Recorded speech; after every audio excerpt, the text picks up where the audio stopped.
नमस्कार मित्रांनो.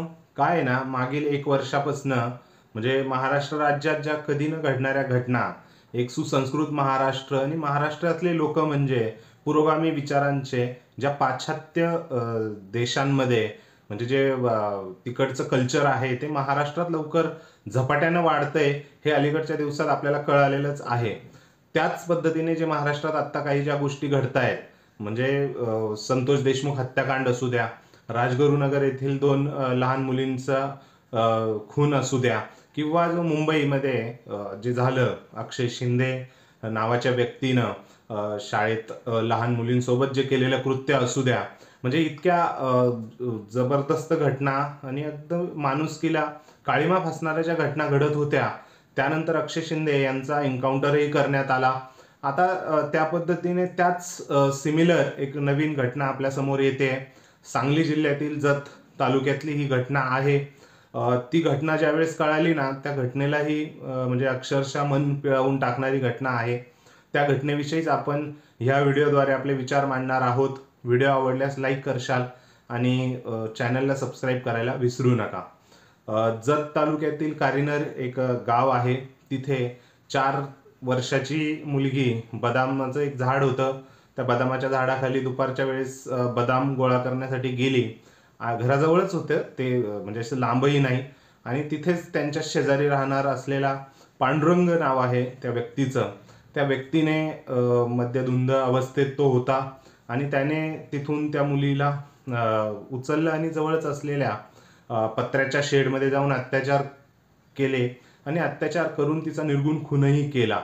त्या खुनानंतर जेव्हा पोलीस तिथे दाखल झाले त्यावेळेस त्या व्यक्तीच्या, तोही तिथेच होता आणि त्या व्यक्तीच्या वावरावरनं पोलिसांना थोडा संशय आला आणि मग पोलिसी खाक्या दाखवलाच पांडुरंग याने अत्याचार करून खून केल्याची कबुली दिली. सो ह्या सर्व म्हणजे अक्षरशः अतिशय किळसवाणी गोष्ट आहे. 4 वर्ष वय असलेल्या मुलीसोबत अत्याचार करणं मुळातच ह्या प्रवृत्तीला, ह्या सामाजिक जे काही घटकांमध्ये चालू झालेली गोष्ट आहे वासनेची, ती कुठे ना कुठेतरी म्हणजे 1-2 महिन्यात काळिमा फासणाऱ्या अशा गोष्टी पुढे येतायच आहे. त्याचा जाहीर निषेध आपण करतोच आहे. समाजातील प्रत्येक घटक करतोय, असं नाही की कुणी पुरस्कृत करतंय या गोष्टींना. परंतु ह्या ज्या गोष्टी आहेत ह्या कुठेतरी थांबण्यासाठी जे समाजात काही बंधनं घालणं गरजेचं आहे. दारू पिणं, दारू मद्यधुंद अवस्थेत माणूस काय करेल याचा खरंच नियम नसतो. अनेक संसार आपण बघितलेले आहेत जिकडे तिकडे या गोष्टी घडतात. महिलांना मारहाण असू द्या, आता हे अत्याचार असू द्या. सो कुठेतरी यावरती जे गाव पातळीवर कुठेतरी मद्यधुंद दिवसा वगैरे पितात यांच्यावरती कुठेतरी निर्बंध घालण्याची गरज आहे. आणि काय होतं, हे वासना काय म्हणजे काय बोलावं या गोष्टींवरती, काय जास्त बोलूनही फायदा नाही आहे. कारण इतकी किळसवाणी गोष्ट जी आपल्या डोक्याच्याही बाहेर आहे ती अशी घडते आणि त्यावर आपल्याला साहजिकच आहे पांडुरंग नावाच्या त्या व्यक्तीला अटक केलेली आहे आणि त्याच्यावरती लवकरच कार्यवाही करून फाशीची शिक्षा त्याला देण्यात यावी, हाच बहुतेक सर्व लोकांचा आग्रह आहे. तेथील जे स्थानिक प्रशासनाचे लोक आहेत, त्यानंतर आमदार जे आहेत त्यांनी तशीच मागणी केलेली आहे. बंदही पाळण्यात आला, लॉंग मार्चही काढण्यात आला. सो न्यायासाठी म्हणजे पूर्णपणे समाज एकवटून त्या न्यायाची मागणी करतोय. नक्कीच सरकार याविषयी नक्कीच कोर्टात फास्ट ट्रॅकवरती केस चालवून लवकरात लवकर हा जो आरोपी आहे याच्यावर कठोर कारवाई करण्यात येईल असं मला वाटतंय. गोपीचंद पडळकर असू द्या, तिथले स्थानिक आमदार असू द्या, विजय पाटील म्हणून आमदार आहेत, त्यांनी पुढाकार घेऊन या गोष्टीचा निषेध करून लवकरात लवकर कारवाई व्हावी अशी मागणी केलेली आहे. निश्चितच 4 वर्ष वय म्हणजे काहीच नव्हतं त्या मुलीचं, आणि ते पण शेजारच्याच म्हणजे शेजारीच राहणाऱ्या व्यक्तीने तिच्यावरती हे क्रूर केलेलं आहे.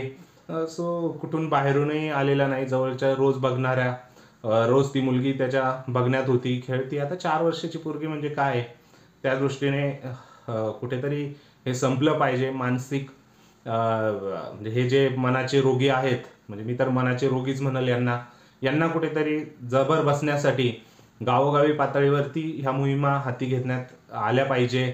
जे असे काही लोक आहेत यांच्या वेळीच मनातलं ओळखून पोलीस स्टेशनमध्ये असू द्या, ग्रामपंचायत ग्राम विकास ग्रामच्या गावाच्या ज्या लेवलवरती जे अधिकारी आहेत, तंटामुक्ती असू द्या, अशा लोकांना वेळीच ओळखून त्यांच्यावरती कारवाई केली पाहिजे. त्यासाठी घरातल्याही व्यक्तींनी जर काही आढळलं तर नक्कीच त्याचे नावं पुढे दिली पाहिजे. तरच या गोष्टी कुठे ना कुठेतरी कंट्रोलमध्ये येतील. तुम्हाला काय वाटतंय ह्या म्हणजे गोष्टीबद्दल? कारण आता आधी आपण ऐकायचो लांब, पण आता प्रत्येक गावोगावी अशा घटना घडल्या. कारण तुम्हाला आठवत असेलच, राजगुरुनगरमध्येही 2 लहान मुलींचा बळी घेण्यात आला होता. आणि नवी मुंबईमध्ये तर बदलापूर येथील अक्षय शिंदे प्रकरण, जो आरोपी होता त्याचा एन्काउंटरही करण्यात आला होता. त्यानेही 4 वर्षाच्याच मुलीवरती अत्याचार केले होते शाळेत.